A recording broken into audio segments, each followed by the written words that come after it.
జగన్మోహన్ రెడ్డి గారికి సంబంధించినటువంటి ఏదైతే దాన్ని ఏమంటారు మేనిఫెస్టో ప్రకటించిన రోజే ఒక రకంగా వైసీపీకి పతనం ఆరంభమైంది.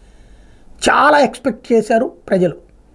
ఆ ఎక్స్పెక్టేషన్స్ని పూర్తిగా పక్కన పెడుతూ విశ్వసనీయత నా మీదనే ఉంటుంది, చంద్రబాబు నమ్మరు అన్నటువంటి ధైర్యంతో ఆయన పెద్దగా ఏమీ మార్పు చేర్పులు చేయకపోవడం అన్నటువంటి దాంతోనే కార్యకర్తలను డిసప్పాయింట్ అయ్యారు.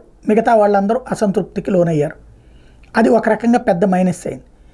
దానికి తోడు అభ్యర్థులు మార్చడం ఇట్లాంటి వాటి వలన తలెత్తినటువంటి అంశం కూడా ఒకటి.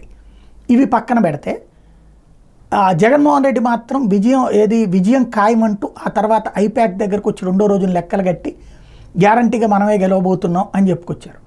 ఎలా అంటే ఆయన చేయించుకున్న సర్వే, అందులో ఇప్పుడు బయటపడ్డటువంటి అంశం సెర్ప్ సర్వే. 110 కోట్ల రూపాయలు 5 ఏళ్లలో డబ్బులు ఇచ్చారట. సెర్ప్ అంటే ఈ పేదరిక నిర్మూలన పథకం కింద దాదాపుగా డ్వాక్రా మహిళలు వీళ్ళందరూ ఆ పథకాల్లోనే ఉంటారు. వాళ్ళందరినీ ఎప్పటికప్పుడు సర్వే అడుగుతూ ఉంటారట. ఇది అడిగేటందుకు ఒక టీము, వాళ్ళకి మాత్రం నెల నెలా జీతాలు పర్ఫెక్ట్గా వెళ్ళిపోయినాయట. టోటల్గా 110 కోట్ల రూపాయలు ఖర్చు పెట్టారు.